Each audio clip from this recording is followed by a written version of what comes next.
coming together during an extraordinarily difficult time. I know this has been hard on all of us. Over the past 5 days, minutes have felt like hours. But the people of Providence have done what we're best at. We've leaned on one another, come together, and supported one another, and showed the nation what a tight-knit community looks like. It was because of the information provided to us by neighbors and the tireless work of our Providence Police Department, the Rhode Island State Police, the FBI, the ATF, and many other federal partners. The incredible prosecutorial advice and guidance that we received from the Attorney General's office, we all worked well together to be able to identify this suspect. I know we will have a lot of questions still, and we will continue to work to get those answers. But it is a great honor for me to turn this over to our Chief of Police, Colonel Oscar Perez, and I will say on behalf of the people of Providence, we owe him and every member of the Providence Police Department the deepest debt of gratitude. Colonel? Thank you very much, Mayor. Well, first and foremost, I want to offer my deepest condolences to the families, the victims, and responding that this work was put together to ensure that they get the justice that they deserve, and to ensure that this person is held accountable. Second thing I'll tell you is that I'm extremely proud of this department, actually the officers, the detectives, the real-time crime center, the community response team, the intelligence division, the narcotics division, the task force. This past Saturday, as you all know, December 13th, Providence Police Department and Brown University Police Department responded to this horrific tragedy at Brown University 184.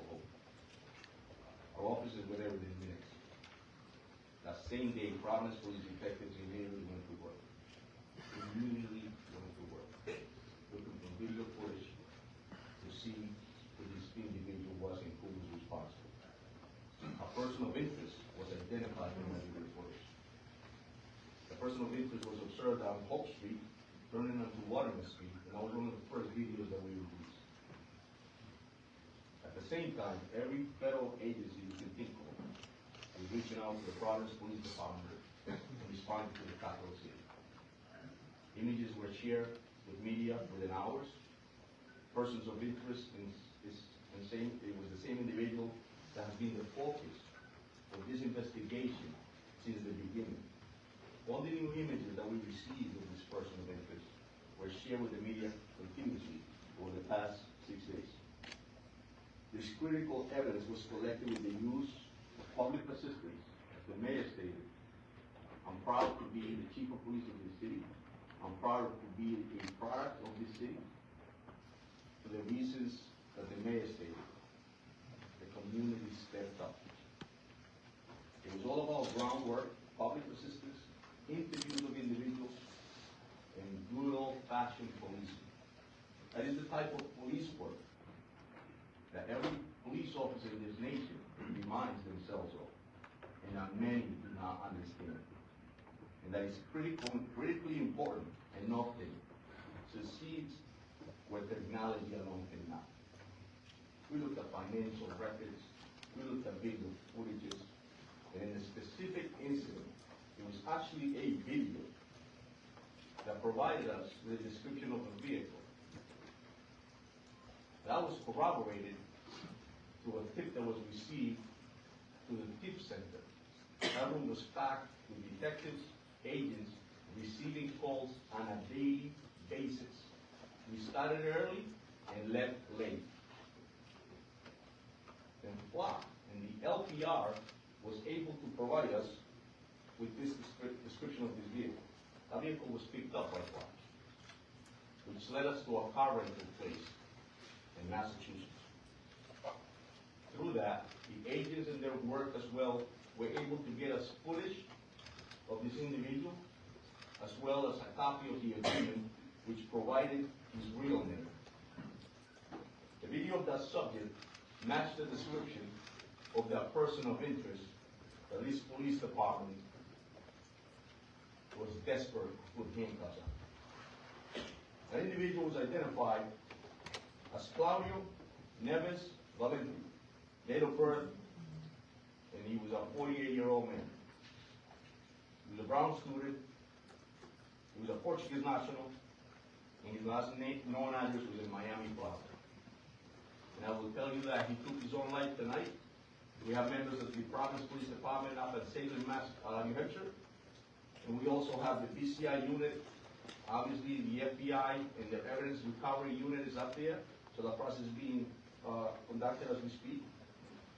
And it goes without saying that I would like to personally thank the efforts again of the Providence Police Department, the Rhode Island State Police, the Rhode Island Attorney General, the FBI, the ATF, HSI, the U.S. Marshals, IRS, DEA, Secret Service, and NCIS. There is no way that we could have done this by ourselves. In this nation, when horrific incidents like this happen, law enforcement steps up. Thank you very much. Thank you, Colonel. General Rhodes? Thank you, Mayor. You know, I would describe the emotions on the investigative team, including our prosecutors and the agents, detectives, both state police, Providence, as mixed.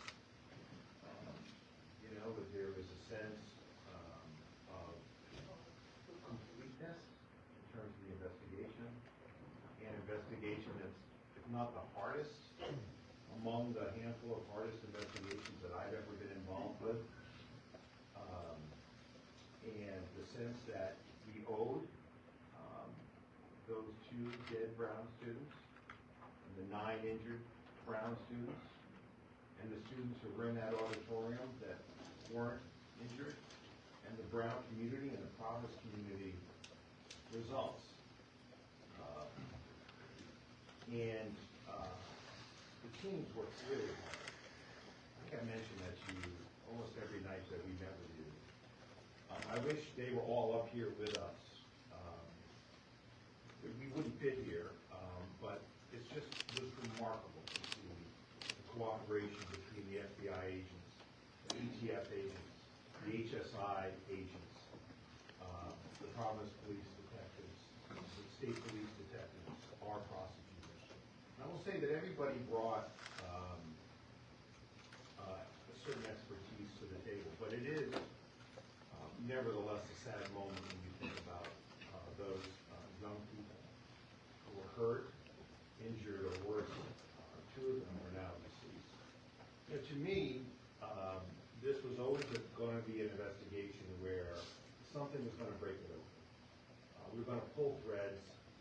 We were going to gather evidence that would lead us in a particular direction. And I will say that if we were with you less than, well, I guess now more than 24 hours ago, we had that picture of that second individual. And I would say within an hour, no more than 2, I think it was under an hour, that person came forward to 2 Providence police officers over on the east side and said he had information, that he was that person, and he had information that could help this case.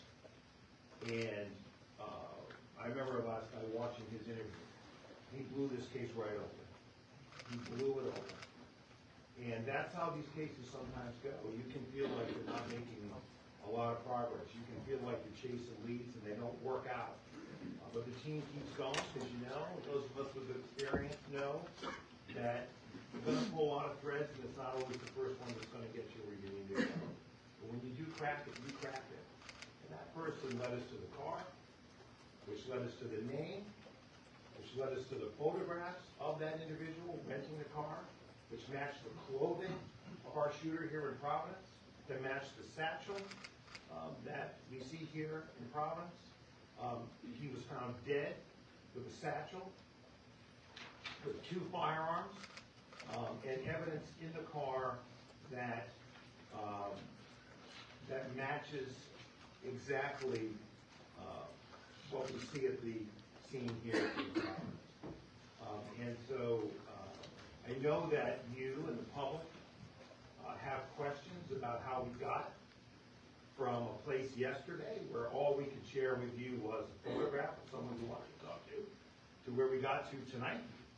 And so we got an state arrest warrant for murder today, signed by a district court judge for this individual. There won't be a prosecution now, of course. But that affidavit is on our website, and you will be able to see more and read more about how this investigation unfolded. I won't get you all the way there because there are some things that happened afterwards which led us to this suspect's body in New Hampshire. But it will, I think, tell you, give you a sense of the work that went into this by the line prosecutors and the line agents and detectives from the agencies that work so well together. So, as I said, it's with mixed emotions. It is unimaginable the pain that the parents and families of the deceased are feeling tonight and will feel undoubtedly for quite a while. But I hope that by bringing this person to justice, that we can at least give them the beginnings of some measure of closure. I want to thank you all for your patience with me when I got a little testy with some of you. Those of you who know me from Rhode Island, you know that's my nature. So I really want to thank you for your patience. Thank you.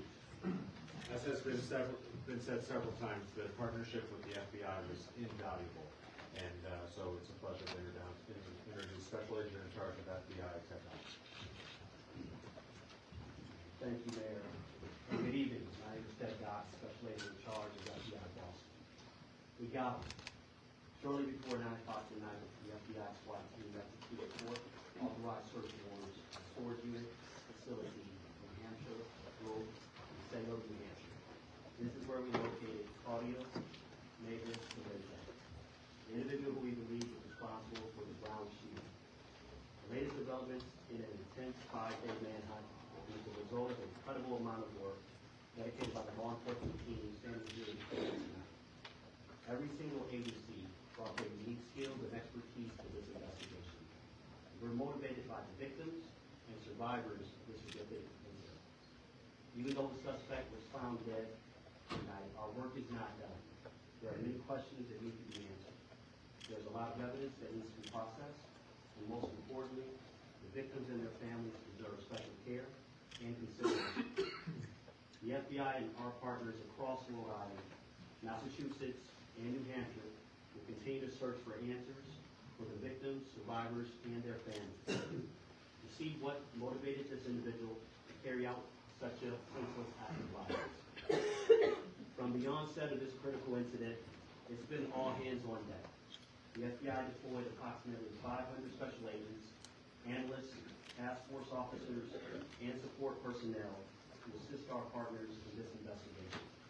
In addition to this extra manpower, all our specialty teams were activated, including Evidence Response Team, SWAT, Divert, and Victim Services Response Team, just to name a few. Special thanks to you, the media, as well as to the community. My sincere thanks to Colonel Perez, Colonel Weaver, A.G. Nerona, Brown University PD, and all of our partners. This was truly a team effort. Thank you. Thank you. Another critical partner at every step along the way was the ATF. I'd like to introduce Special Agent in charge of the ATF, Tom Greco. Good evening. My name is Tom Greco, Special Agent in charge of ATF Boston. From the moment 911 reports of the shooting at Brown University came through, there's been an around-the-clock effort to identify the perpetrator and protect the community. The men and women of ATF, including our special agents, our intelligence research specialists, and our support personnel, have been proud to support and be part of that effort, leveraging our unique experience, dedicated investigators, canine handlers, and crime gun intelligence technology such as NIBIN, the National Integrated Ballistics Information Network to compare ballistic evidence, and our other available tools to support the investigation and to help identify Claudio Neves Valente as the individual that we believe is responsible. ATF's mission, first and foremost, is to protect communities from violent crime. Each individual in this country deserves to live in peace and security in their homes, in their schools, in their places of worship, and in the streets. The actions of Claudio Neves Valente stole that right and terrorized the community. I'd like to emphasize to the public, this was a highly dangerous individual capable of extreme violence. And we're happy to have been part of this investigation and proud to have worked with our partners to identify him and see this through. Thank you very much. Thank you very much. From the very outset on Saturday, from our first press conference in the fire station to today, Rhode Island Governor Dan McKee has been by Providence's side every step of the way. The City of Providence is incredibly grateful for the governor's support, the state police, not just their assistance with the investigation, but in supporting the broader community. It's a pleasure to introduce Governor Dan McKee. Thanks, Mayor. And clearly, your staff will feel the same way with the team they had, that we were happy able to assist. And as a former mayor, my name is Bill, and the mayor comes in, I empathize and sympathize with the position that you were in, and the fact that you needed people to follow the lead of the Providence police and to partner in with some extraordinary people, whether it's the FBI, the ATF, and of course our state police as well. From the very beginning, my thoughts as a dad was with the families who suffered from the shooting. The unthinkable happened in our state. The unthinkable happened in Providence. The unthinkable happened at Brown University. And we're going to be forever changed. But our commitment from the state level is to continue to support Providence, Brown, and the people of the state around in the recovery. But that's going to take a great deal of time. But I do say this. Professionalism that I saw in the law enforcement should make everyone that lives in our state and beyond our borders feel very safe. These things happen, but it requires some professional help and law enforcement to bring it to the conclusion that we need to bring it to. So, Colonel, thank you. Everybody involved. And again, we will stand with Providence and Brown University and the people of the state of Rhode Island to provide the help that will be needed in the recovery in a trauma like this. Thank you, Governor. Throughout the year, the Rhode Island State Police is an incredible partner to Providence, but during this investigation, their support was invaluable. I introduce Colonel of the State Police, Colonel Weaver.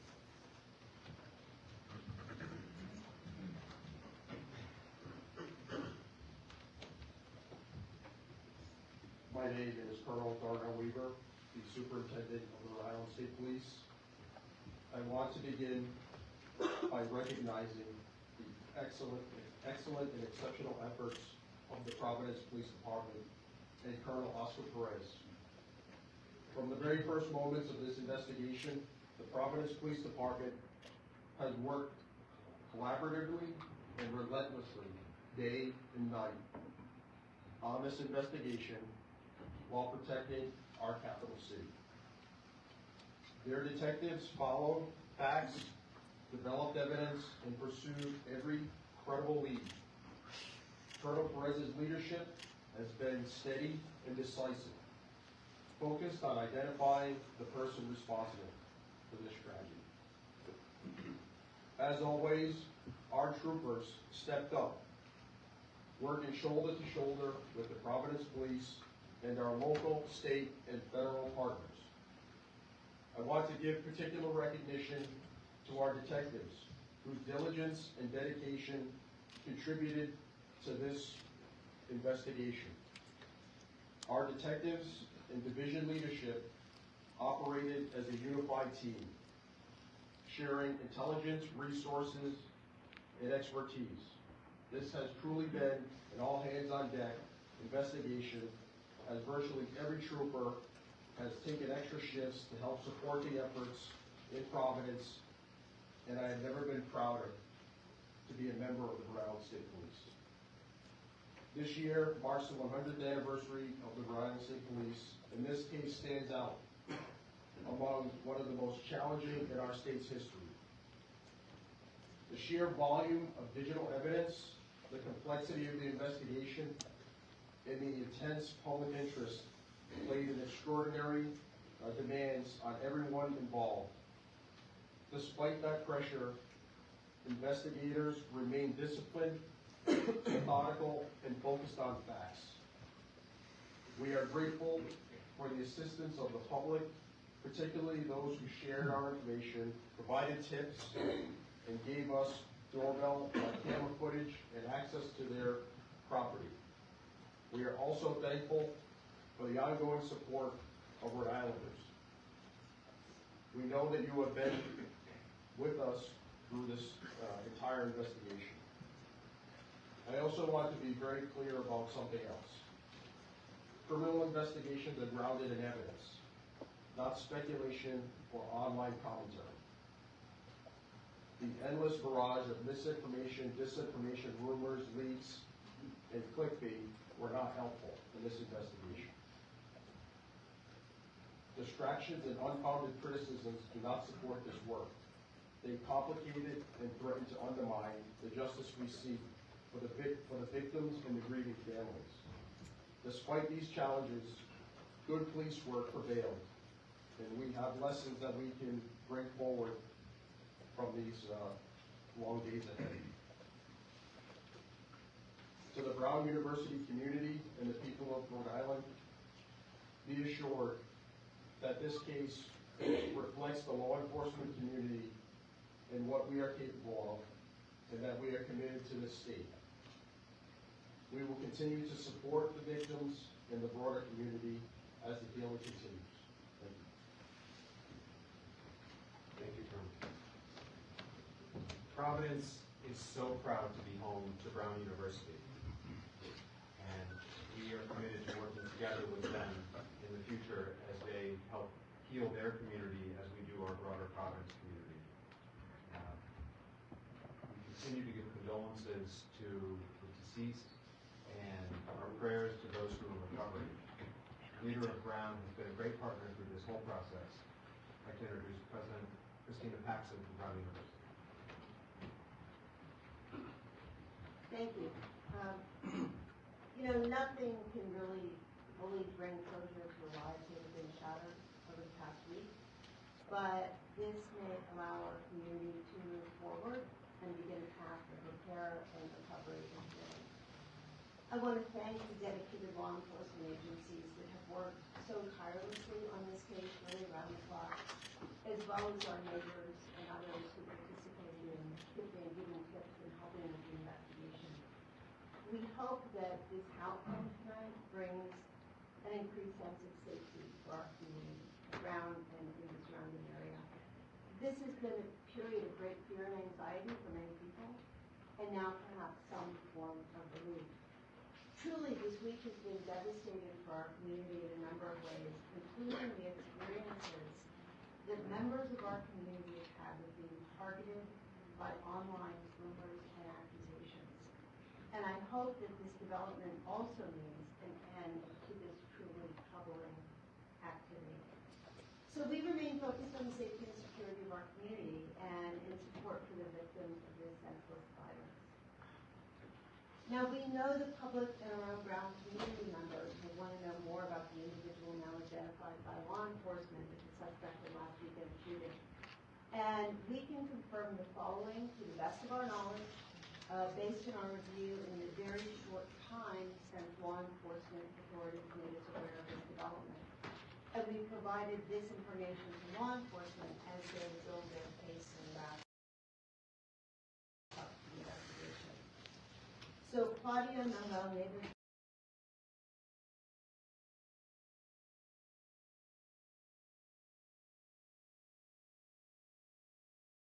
University was enrolled at Brown from the fall of 2000 to the spring of 2001.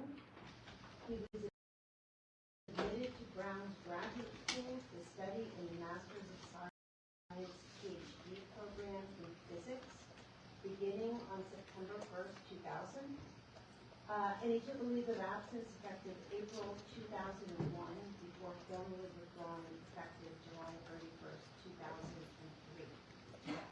During his time at Brown, Nueves Valente was enrolled only in physics classes. The majority of physics classes at Brown have always been held within the Garrison College classrooms and labs. Now, detailed records indicating where specific courses were held don't extend back to 2001.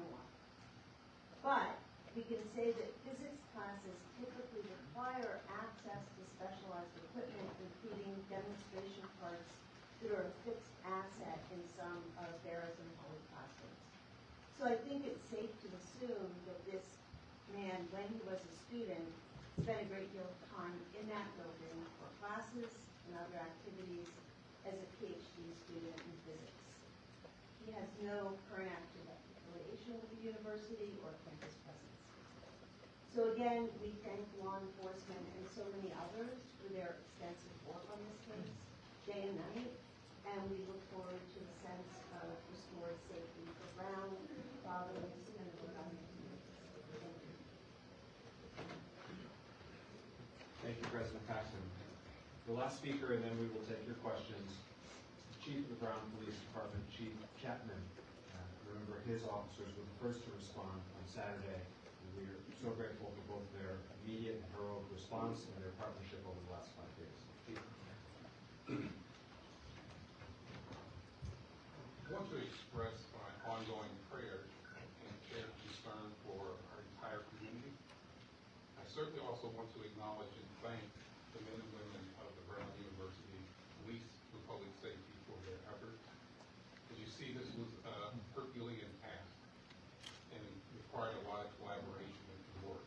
And our officers and our public safety personnel were shoulder to shoulder with these assets. I do want to also thank all of you who have helped citizens and law enforcement in partnership and collaboration and change the world for us, and we couldn't have gotten there without you. Thank you, Chief. We'll now open up questions. Yeah. What led authorities to link the incidents between Brown University and MIT? And I have a follow-up to that.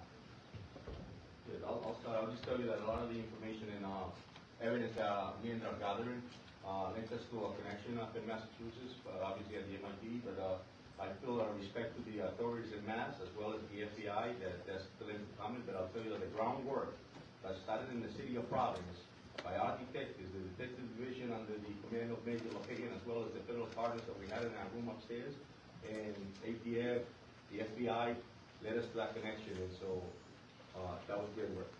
Does FBI, well, does FBI want to weigh in on that? And then I have a follow-up. I think through that particular link that you're talking about, that case is being worked on in Massachusetts, the leadership of the I think that they are having a press conference today as well, where they'll reveal more to the general public at that time. I'd be remiss to start and kind of talk on this, let them kind of have first, to kind of be able to tell the public about those facilities. In your follow-up. And yeah, then as for the second person who came forward, what did that person tell you, and did that person know the shooter? So yeah, obviously I had mentioned at the last press conference that it was a person that we wanted to speak with. The word of the video collections that we had led us to identify that there was a person that actually encountered this individual. So it corroborated everything that we saw. We saw a person of interest. We saw that there was a vehicle involved. And this person came in, broke the case in the sense that explained to us exactly what we thought we had seen and put that individual at the crime scene. Obviously, that was the break, because we knew that we were in the right direction to ensure that we were going after this individual out of his life. Colonel? Steve? Thank you, Mayor. Did Mr. Valenti act alone, and is there an anti-Semitism component behind this, do you expect? As far as we know, Steve, we actually, And is there an anti-Semitism component to this? no, that we know. Colonel, what was the events that led to the storage facility? So was he pursued there? Did he know authorities were going after him? When was he last alive? Like, how did that play out? So it plays out in the sense that we actually investigated, we collected all the evidence, we were able to learn that it was a rental vehicle. We learned about that vehicle. There was financial records that were verified by the FBI and other agencies. I'm sorry, actually, another agency, so multiple agencies that verified financial records that brought us to that site. We know that he had actually rented a site at the storage unit, and then we ended up.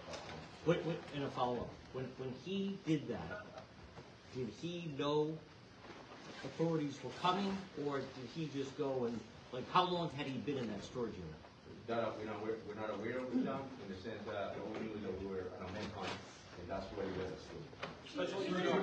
Amanda? Oh, thanks. Chief, I have some questions for you about cardio.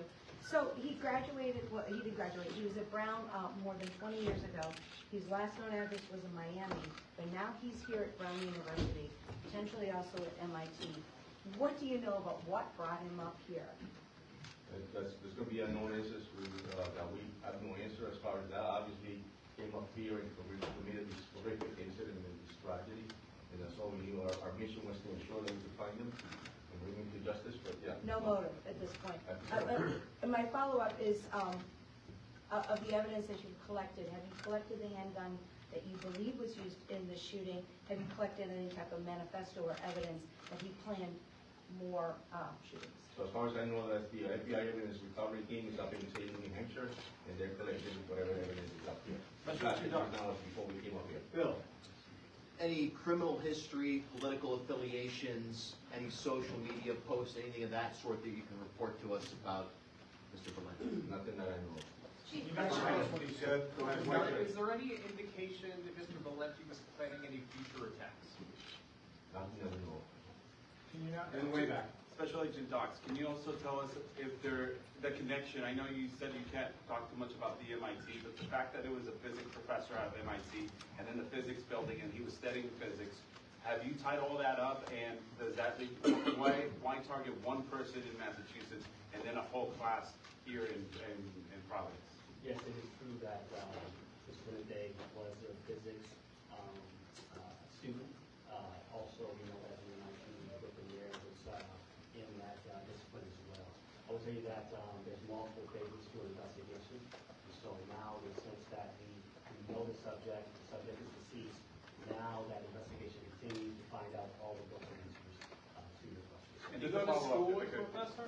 Did you go to school with a professor who was killed? Can Brown answer that? It is believed that in Lisbon, that those two individuals attended the same university course. And for the Colonel, follow-up en español, si nos pudiera decir también unas palabras, ya sea ahorita o cuando termine la pregunta en inglés. Gracias. Sorry, empiezo desde el principio. Lo que nos pueda resumir acerca del caso, qué fue lo que conllevó a que ustedes pudieran dar con el paradero del sospechoso y las conexiones que tuvieron, cómo llegaron a rastrearlo y más que nada a qué atribuye todo esto. The first thing was if I can briefly explain how we got to this individual and what occurred. So, realmente lo que pasó, obviamente, el incidente del sábado 13 nos llevó a tomar evidencias, colectar evidencias de videos, de informaciones, y expliqué que es muy importante el trabajo de los policías y los detectives en el piso, haciendo el trabajo duro, recolectando videos, recolectando testimonios. En este tipo de casos recibimos información, obviamente, de los videos que colectamos. Nos dimos cuenta que había un vehículo de interés, una persona de interés desde el principio. Eso nos llevó a después informarnos de la placa del carro, la descripción del carro, y eso nos llevó a darnos cuenta de que esa persona había rentado el vehículo en una compañía en Massachusetts. Después de que fue a Massachusetts, cogimos videos de la persona. Esa persona era en la misma descripción de la persona de interés de nosotros acá en la ciudad de Providence. Y ahí pasamos con los agentes federales reales, a investigar un poco más y llegamos a los récords financieros que nos llevó a New Hampshire en esta noche. Allá hubo una entrada táctica del equipo del FBI y encontramos que esta persona se había quitado la vida en un minuto. Ahora estamos investigando temas más si hay otros algo que necesitamos saber más de él. Chief, Colonel or AG, is there a note or manifesto of some kind, and is that providing any information about a motive or anything that they might have done leading up to the shooting? The FBI recovery team and forensics are up in New Hampshire. At this point, we don't have any more. Any indication of why now? What's the significance behind why this happened on Saturday? That we don't know. There's a lot of unknowns with respect to motive. I mean, I think the real issue here is the key was to identify this person, as we talked about yesterday. I think there are other answers that are coming, but once we're able to identify him, thanks to that individual who came forward, who led us to a plate, which led us to a rental car, which led us to rented that car in his own name, that really broke the case open. But in terms of why Brown, I think that is a mystery. I think there may be something going on in Massachusetts that I'm not fully familiar with because we're working this angle, but I think the Massachusetts. Why now, not why Brown? Yeah, I don't think we have any idea why now or why Brown, why these students, why this classroom. That is really unknown to us. And it may become clear. I hope that it does, but it hasn't as of right now. Yeah, this is for the Colonel or the Attorney General. At 2:16, there was a surveillance video that showed this second person that apparently blew this case wide open, and also Mr. Valente. You see them disappear behind bushes. Was this second person following the shooter? Did he recognize him and confront him? What was that interaction like? And I have a follow-up. That's a great question, and as we all explained in the affidavit that the general stated that we use, but I'll give you a brief sort of explanation about that. The person that we wanted to speak with had an interaction with this individual earlier in the day.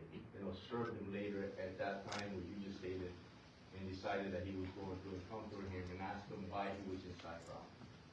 At that point, the person, the subject of interest, Neves actually ran.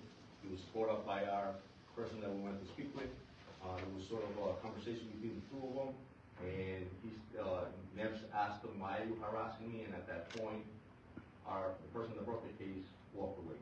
And that information was critical to us because he was able to corroborate what our detectives were seeing in the video, and he was able to provide a great explanation. And my follow-up question is, why did it take a citizen to notice a suspicious person right next to Brown University and not the police? And also, how long was the vehicle parked where it was? And was it days, hours, minutes? What are we talking It about? appeared to be days as far as the evidence, as why would a civilian observe that to be suspicious? It's a great point. And I like the fact that you're mentioning that and bringing that up. That's what we should all be doing, right? And it's just personality. Some people are more interested in finding out what others are doing. In this particular case, this person decided that he wanted to, and I'm glad he did. Shouldn't the police be interested in that, not citizens? That's what I'm saying. Exactly. Now that the suspect, Attorney General, now that the suspect won't be prosecuted, can you explain what he yelled in the classroom to America tonight so people can feel a little more comfortable? Or was it something, terrorist related? Was it something specific to the kids in that class? What did he say? Can you now tell us? Yeah, well, back to that question just for a minute, just to clarify that. They had an interaction in the bathroom in Barracks Common. So, I don't know, the Providence Police is obviously not going to patrol Barracks and Holland. That's a question for, frankly, for Brown and their police department. So they had an interaction there, and then our citizen, followed him out, because to him, as he explained to us, this guy did not belong there. And so that's why we followed him out. In terms of what was said, I don't know any more today than what I told you yesterday, or the day before. There are some witnesses that he said nothing. There are some that say he made a barking noise. Don't ask me. I don't know why. And that's it. There is no other spoken word beyond that we are aware of as we stand before you tonight. And we have spoken to everybody that we have been able to locate who's been inside that building. And just to the special agent in charge, my follow-up question is, can you just be clear to the people of Massachusetts, and I know you said the people in Norfolk County and investigators in Mass, but you did say a few days ago that you talked to the colonel of the state police and said there was no connection between Brookline and what happened here in Rhode Island. But now you're saying there was a connection, so are you saying that he shot up Brown University, then 2 days later he was at his house in Brookline to shoot this MIT professor, and then he just drove up to Salem, New Hampshire for no reason? How did he get into a storage facility? Well, no, I think that's a great question. My actual statement was that we didn't see a connection at that time. But absolutely, I spoke to the colonel. Right now, that case is being presided over by U.S. Attorney Leah Fuller. They're having a press conference at 10 o'clock tonight, I believe. I think at that time, they will speak to that particular case. I would be getting a little bit ahead of my skis if I spoke to that case without consultation with Leah Fuller and her team, as we've been in the trenches working this up to the end. Because 2 days ago you didn't know they were connected, now you're saying they appear to be. Yes, and that's how cases often go. I would say at that time, when that question was asked of me, there was no indication of a link at that time. As we've talked throughout this week, these breadcrumbs develop, and we'll see what she has to say to the team. I just want to jump in here. Over here, please. I just want to jump in here on that because it's a good question, it's an important one. So, just to put everyone's mind at ease who's listening now, it wasn't just drive to some random storage area. We found records with the help of the FBI and others that was his storage area. So, he rented a car in Boston. He drove it. We were able to find that car in New Hampshire. We were able to find evidence in the car, looking at it from the outside, that connected this individual to our crime scene here in Rhode Island. We were able to find visual evidence of him inside that storage facility, which, in my judgment, matches into the Massachusetts. So you'll hear more, as the special agent said, but there is no question that was his storage unit, that he had a particular car, and we found that car because of this citizen coming forward and giving us a description of the car, and then our individual who came forward, we knew he was telling the truth because we could see it on the videotape.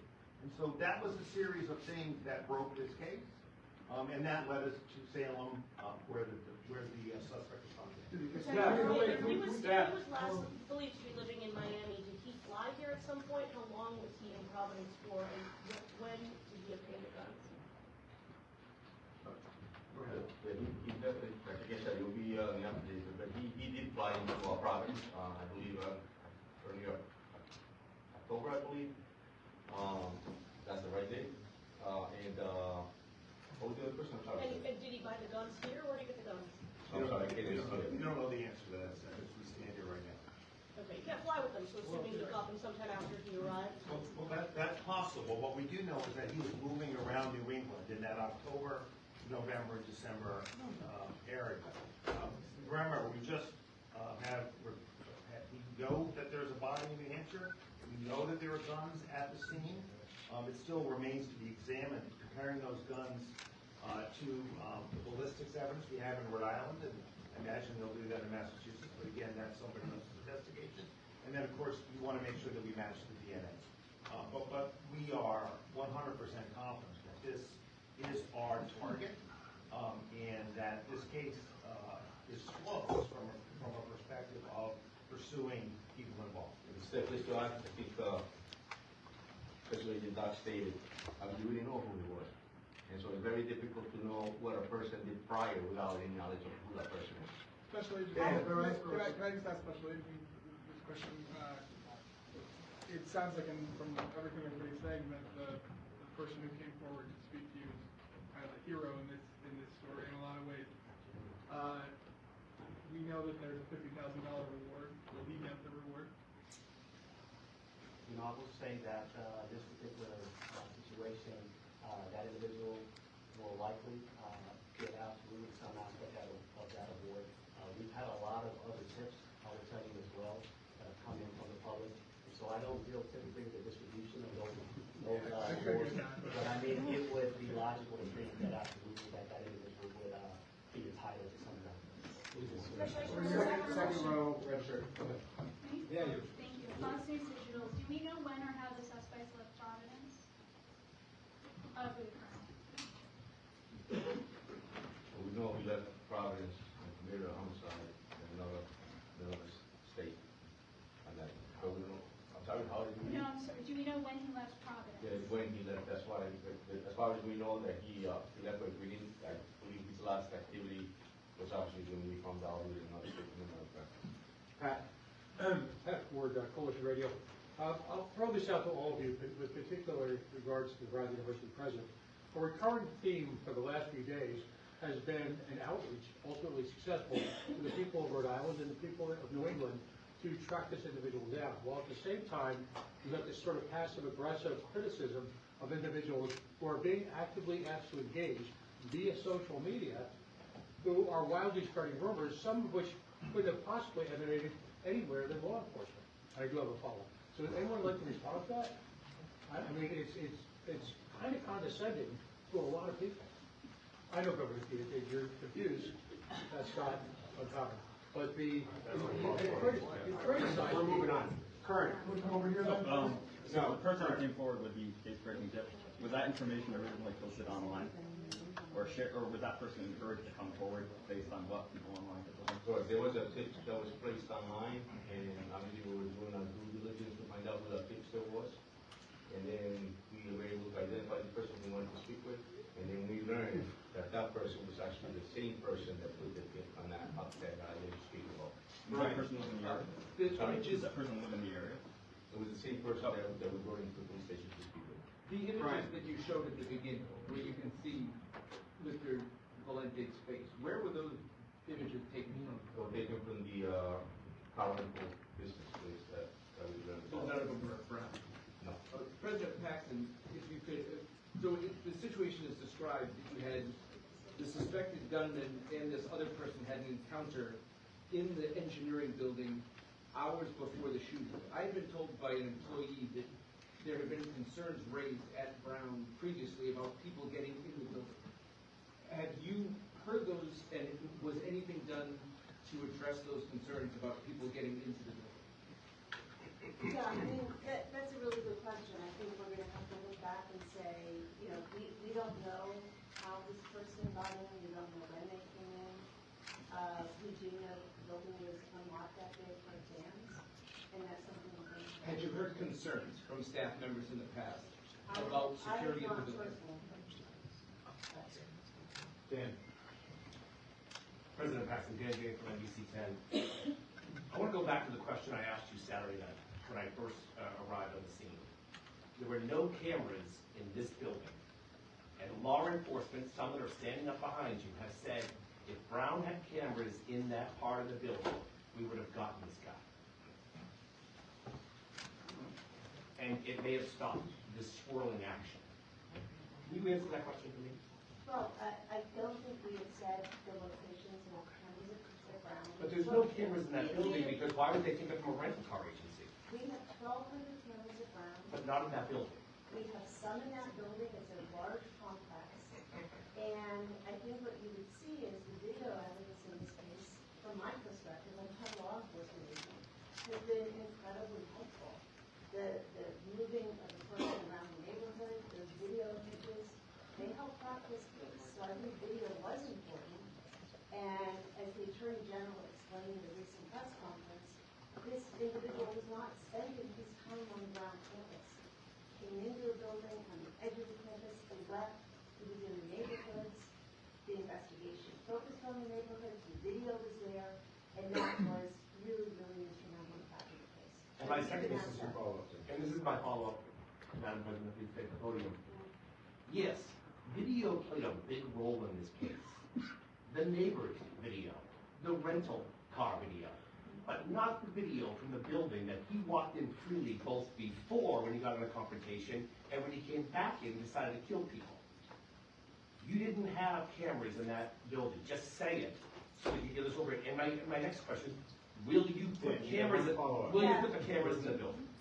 Will there be more cameras in that building? You know, I think we need to look back or look at everything that was done, but I do not think the lack of cameras in that building, it had anything to do with what happened there.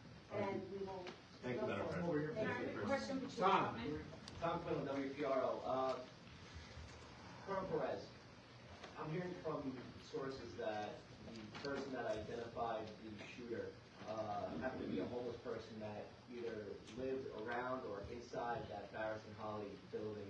Can you confirm more about this person for us? And then I have a follow-up for President Paxson. I'll tell you there was a person that was pretty attentive about his surroundings. I'll tell you there was a person that was very cooperative and helpful to this investigation. And I'll tell you that he was a great individual that actually assisted us in getting us to this point where we're at. Was he a Brown graduate? He was, yes. I'd have to say, he was incredibly articulate, and his testimony, had we needed it, would not only have been credible, it would have been persuasive. He was as outstanding a witness as I've seen, and he deserves a lot of credit. You know, recognizing there's a gunman on the loose, that the gunman knows he had this interaction with him, and he didn't, once he knew that we were looking for his help, I mean, he came forward within an hour, and that person deserves a tremendous amount of credit. I don't know whether he's gonna get the reward or not, but if I had a vote, he would. You got a follow-up? No, go ahead. Go ahead. My question was really to happen if you wouldn't mind. In October, the Brown Daily Herald reported that you had a vote of no confidence in your leadership, and students were concerned for their safety and the fact that you have prioritized desk jobs over having open field jobs and having more people patrolling the campus. Now, in light of this, do you accept any kind of responsibility for this? And now that we've given you prior warnings, are you going to reevaluate how the Brown police operate in the future now, so this doesn't happen again and these students can feel more safe on campus when they return?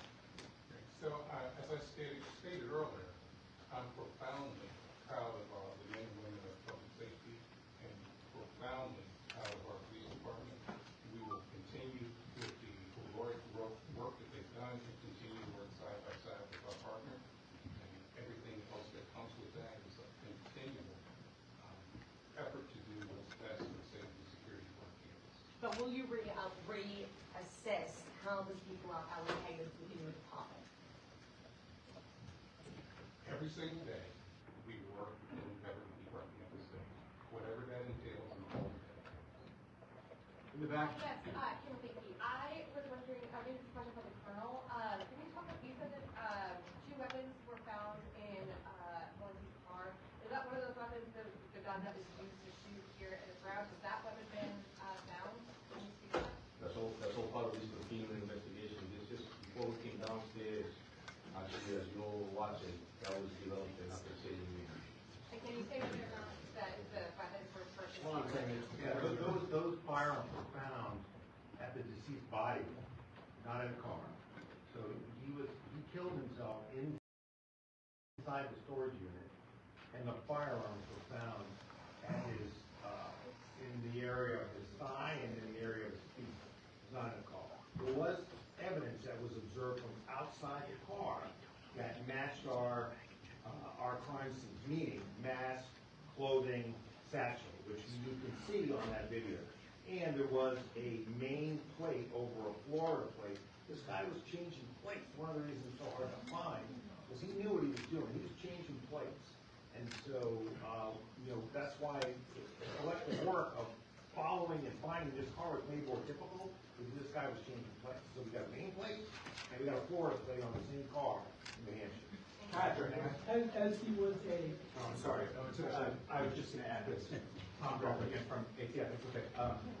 As far as the ballistics evidence, I know that the last question concerned matching the guns found to the crime scene. As several people up here have said, this investigation is ongoing, and in many ways, in some ways, still just beginning. Those weapons that were found at the scene, we will be using our tools such as NIDE to compare the ballistic evidence to see if we have any matches. So we use those tools to rule things in and to rule them out as well. So we'll be following up on that throughout the remainder of the investigation. Patrick. Neves Valente was a Portuguese national. Under what status was he in the country, and how did he get into the country? Do we know at this point? I have a follow-up after that. So, as far as we know, he had a student visa. He came in here with a student visa. And we also have learned that he had applied to get a green card. Do we know, sorry, and for President Paxson, does Brown have any? If I could just be clear on that, he got that, the lawful permanent resident status in September 2017. Thank you, I was gonna ask, but then, and for President Paxson, has Brown had any communications from Neves Valente in the period after he left until now? As far as I know, no. He has really gone off our radar. We will continue to cooperate with police as they continue with the investigation to find anything we can find about him. But his last class that he took at Brown was in 2001. Straight back. This question is for the Colonel or the Attorney General. If you hadn't focused on the law enforcement interest on day one, do you think the professor in Massachusetts could be alive? Well, from the beginning, I told you that this investigation is extremely complex and intense. And so we use every resource as soon as we responded to the call. I said earlier, I'm proud of the men and women of this department. Yes, we did find somebody that was dope, obviously was the person, but we continued on. We continued on investigating, we continued on canvassing the areas, we continued on the video. And that's why we ended up where we're at now. I just want to continue to answer that, because it's important. And the answer to that is this, and I tried to convey it a couple of days ago. We broke ourselves out into teams. So while the Providence team and the state police team and the ATF team were working here in Providence to follow up leads, develop whatever video evidence we can, which eventually led to all the steps that you've seen, laid out in the affidavit, which is on our website, and it is multiple pages. You'll see the progression. So while the FBI were working Coventry, we were working here. Now you may ask, well, what was it about Coventry that made us, for those of us in law enforcement for a long time, why did we have to run that lead to ground? Here's why. When the FBI confronted him, initially, he was not cooperative. When they entered the room to secure it, there were guns in the room. One of them had a laser sight. The witnesses had told us there was a laser sight used in the course of the attack. Okay, we had to run that to ground. We couldn't just, not run that to ground. That was a very promising lead. But that's why you don't get over your skis about word choice is important. So while we had to test those ballistics, test the DNA off those guns, and that DNA ruled this guy out. Okay, but we had to run that lead to ground. But while we're running that lead to ground over the course of Sunday, for the most part, if my memory's correct, we were working other leads, which eventually led us to a recreation by the great work of the team, including the marshals, by the way, they're up here. Movements, image of our cooperating witness. Witness comes in, and you've heard the rest. So, this is the way these investigations work. You don't chase one and stop. We have chased more than one lead over the course of the last 4 to 5 days. There was one lead that we followed, didn't work out. There was another lead that we followed, didn't work out. There was another lead that we followed, didn't work out. So that's at least in my mind 5 different leads that didn't. One worked out, 4 didn't. But you're running them all down at the same time. So I can't offer any comfort in that regard. But I don't believe that we would have found this person any sooner, given the evidence that was available. Way back. Can you see why it took so long to get the picture shipped? It looks like you posted on Reddit on Monday, and then said on Reddit that he told the FBI, which was a loss in the FBI's system. We received a tip about that post and immediately acted on it. And so that's exactly what occurred. As soon as it came in, we had a tip center upstairs that was staffed by, as I mentioned earlier, by detectives and agents. They were going through hundreds of tips that were coming in, hundreds. We were vetting them through, ruling them out, just like the general state. We were making sure that whatever came in, we checked it for entire to ensure that we were missing anything. And so when we got to that tip, obviously, it led us to that person that we wanted to speak with, and I told you that. Yes, and I just want to complete that too. This is important. This person had to come forward. That's why we put the picture out. Once we put the picture out, he came forward. But but we didn't know who that person was. We knew about what was on Reddit, but we didn't know who that person was. That's why when we identified another person, we didn't know when that person came forward that he was the Reddit poster, who then told us he was, okay? So all of these things kind of happened in that sequence. This Valente figure, this is a question for President Paxton. Do we know why he left school early in 2001? Did he have a history of mental illness that was expressed during that time or reported in that time? We learned his name very, very recently. We haven't had a chance to really look into that. But we will, if it helps with the investigation. This is another question about a student visa. He's here on a student visa now. What school is he affiliated with? He's here in Queensland, General. Yeah, so he's not here on a student visa now. He was initially. Okay. And then he applied for and received lawful permanent resident status in September of 2017. Okay? Correct. What was Mr. Valente's profession and how he sourced his residence? Again, as I said earlier, we just identified with obviously that person and just developed pretty quickly. Well, that's all part of the investigation and stuff. Can you talk about, was there any interaction between him and law enforcement before he died? No, I don't know. I have a follow-up to her, and that is, do you know any associates of his, family members, friends, roommates, and if there are any in the United States, did any of them come forward through the process of this investigation? No, not at this time. He's involved extremely quickly. We've been at this for 6 days.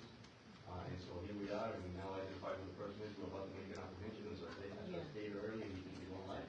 So that's all part of the investigation that we're continuing upon. Go ahead. Okay, so President Paxson, Chief Perez said he had no known criminal history that you know of. You were asked about possible mental illness while he was here. When he was at Brown, did he have any grievances, disputes with any problems, any disciplinary issues, any problems at all that were documented? Not that we know of at this point. I mean, again, these are very, very old records to have done this case. We learned about this very recently. And I think going forward, as we want to learn more, we will cooperate with the investigations, taking the information we need. Hi, Brittany, WCBD. This question is for Colonel Perez. You mentioned that Claudio was the primary suspect, primary focus from the beginning. If that's the case, can you elaborate more on why there was someone else detained initially, and the lead that led you to that person to be detained initially, if Claudio was the primary focus from the beginning? Yeah, so. And I have a follow-up. So, really, great question. So, we have received a tip about that first person. We have received a tip about him wanting to get a permit to carry a firearm. And Zagalias to also learn that he was a person who potentially could be, it was just weird. We were denied and he went to another department and the descriptions led us there. So we ended up, we had it vetted through. Obviously, the FBI responded, followed through that whole kit, ended up finding the person, taken into custody, finding the 2 firearms with a laser. And so it took a while for us to be able to rule him out. But it was a tip that came in. And as I stated earlier, as soon as the call came in, we go hands on deck. And there was nothing that we were going to say that is not anything that had to do with this case. Obviously, we wanted to make an apprehension, and we went after that. If I just jump in here, sorry to do that, but I think I heard you say that Mr. Valente was the suspect from the start. The primary focus. No, he became their primary focus yesterday, at around this time. This name was not known to us until yesterday. So when our cooperator came in last night, we were able to track the card, get the name, and then we were in the position of, today, do we push that name out so that you can help us find this guy? Or do we think we know where he is? And so that was the balance, that back and forth analysis in our minds, collective investigative minds, was going on today. But his name did not come to us until yesterday. As I said yesterday, until you have the name, which we did not have until yesterday, after our press conference together, that's when this thing heated up. As soon as you have a name, I believe you can find anybody in this country. And the fact that this team was able to do it in around 24 hours, I think is a tribute to them, their hard work, around the clock, to to do exactly what we have been talking about doing, which is how long is it gonna take? And it took, roughly 5 days. And that's a tribute to that. Brilliant, if I could just clarify further on that, so what I meant is that the image that we released within hours of that person of interest that was walking on Waterman Avenue around the corner, that was sent out within minutes, that became our primary focus of the investigation. Thank you for the clarification, and if I may, my follow-up. I believe it said, the last address for, Lindsay was in Miami. Correct. Have law enforcement in Miami been notified, or are they searching this last address for any, potential evidence? Really, absolutely. Yes, that address, I believe, was one that updated in 2001. So absolutely, the law enforcement agencies, both federal and local, were notified of that. They also, that residents as well, also talked to the individuals down at that particular residence, see if they had any type of connection or association with, Thank you. Question for Colonel Perez, I'm sorry. For Univision, what's next? Do you have any leads on, the motives? Como acaba de preguntar la colega, ya registraron la vivienda en la Florida, ¿qué es lo que viene ahora? Si saben cuál es su motivo para matar a alguien. Sí, vamos a seguir. So, the question was, what next, right? What are we going to do next? And so, la respuesta es que vamos a seguir, obviamente, trabajando con las organizaciones federales y también entre nosotros buscando esa inteligencia de quién es esa persona, qué motivo trajo aquí a la ciudad de Flores a cometer esta tragedia, este incidente. Pero eso va a tomar tiempo realmente, vamos a tener que averiguar y averiguar más para ver qué fue el motivo que llevó a esta ciudad. ¿Tienen alguna lista de qué podría haber sido? ¿Qué es lo que van a estar buscando ahora? No, hasta el momento no, esto obviamente, como acabo de explicar ahorita, lo identificamos hace poco. Hey, Colonel, I just have a question.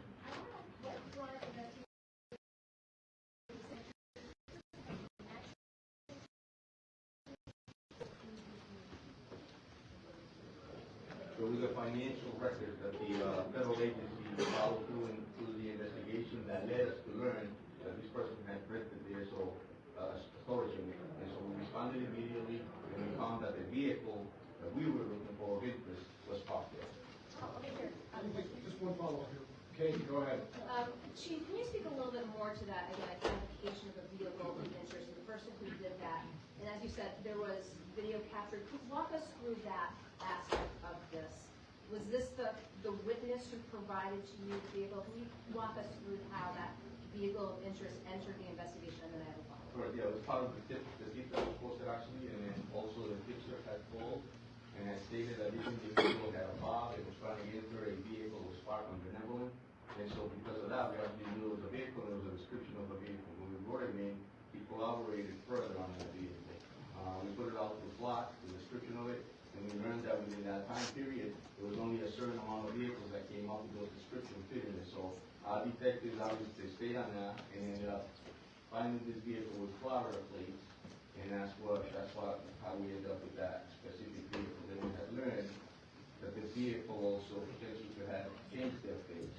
And as I stated earlier, we were able to find the vehicle on plot, actually get the actual plate. We learned that it was a car rental, which brought us up to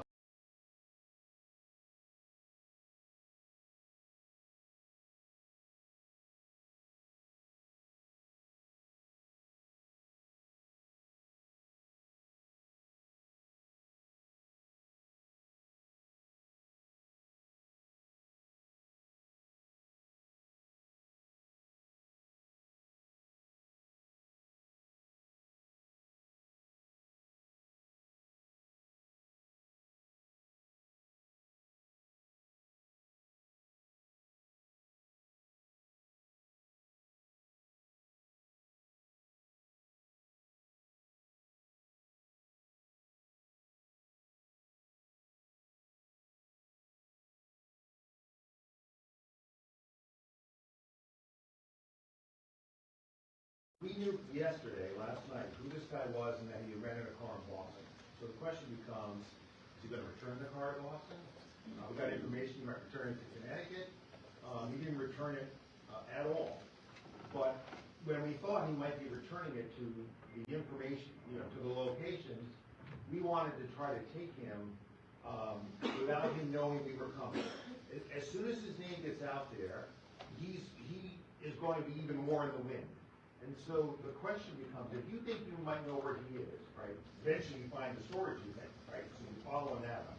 But initially you think he might return the car to Boston on Atlantic Avenue, I believe, or in Connecticut, perhaps aboard a flight somewhere. You're weighing, can I take this guy, because we know where he's gonna be, and not alert him that we're coming. And so I would say this afternoon, we were going back and forth on that. But as the FBI and ATF and our other partners, Providence Police, state police, developed evidence as to where he was, ultimately in New Hampshire, we decided to pursue to that location. And there we found the car with those multiple plates that we were looking for. How many plates Quarter do you have? plate and a main plate on top of it. General, Right there, go ahead. General, That DNA evidence,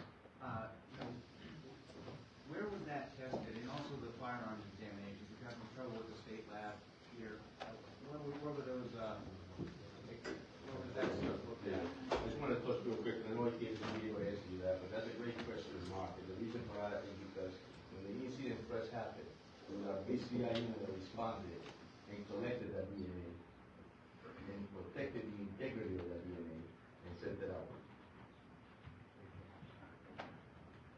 Thank you. The evidence collected, DNA and the firearms were sent to the Connecticut State Police Lab. They have the best local capabilities to handle that type of evidence and do those type of examinations. Mark, good follow-up, you're good. For any of you, Wheeler, go ahead.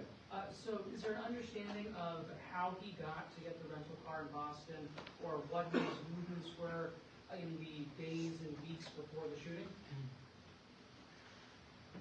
So this is understanding how we got to Boston to rent the car? Is that- Yeah, like where was he in the days and the weeks before this? Yeah, so we're not sure about that, obviously, because we all started acting on this investigation and the incident happened. Nothing was started to follow through to run more. General. If you remember, we didn't have his name until last night, so I think we'll know more about his movements as we're able to track that name. But the critical thing was, once we knew his name, was where is he right now?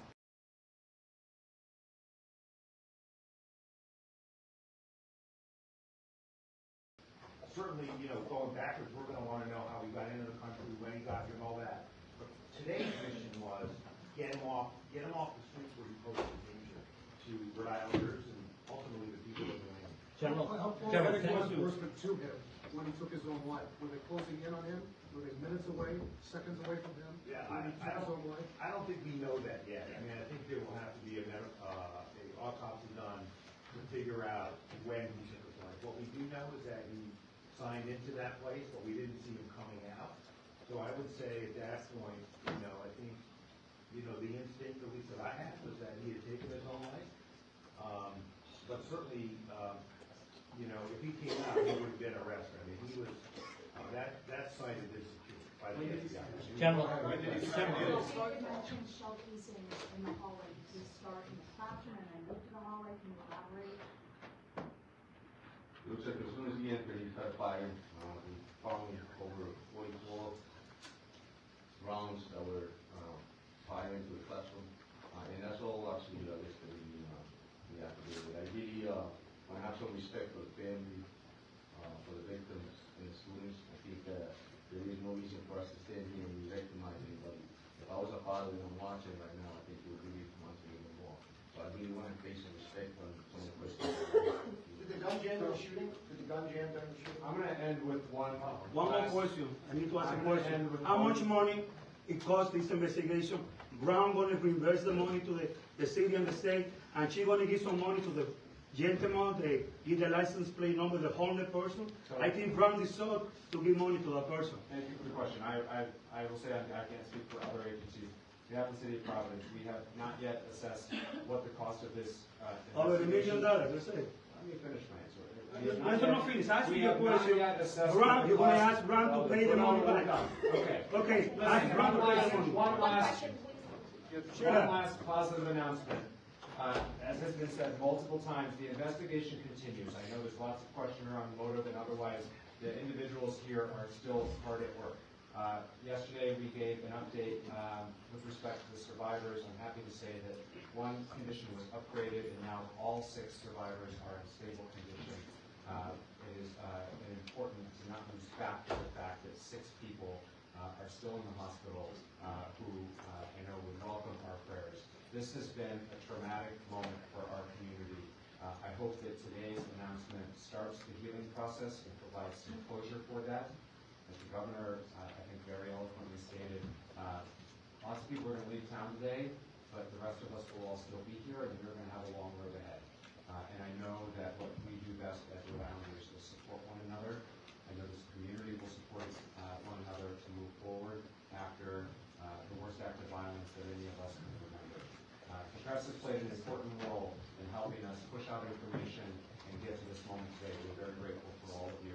I'm sure some people will be willing to talk after the press conference. Thank you all for your time. Has President Trump reached out to anybody on the team?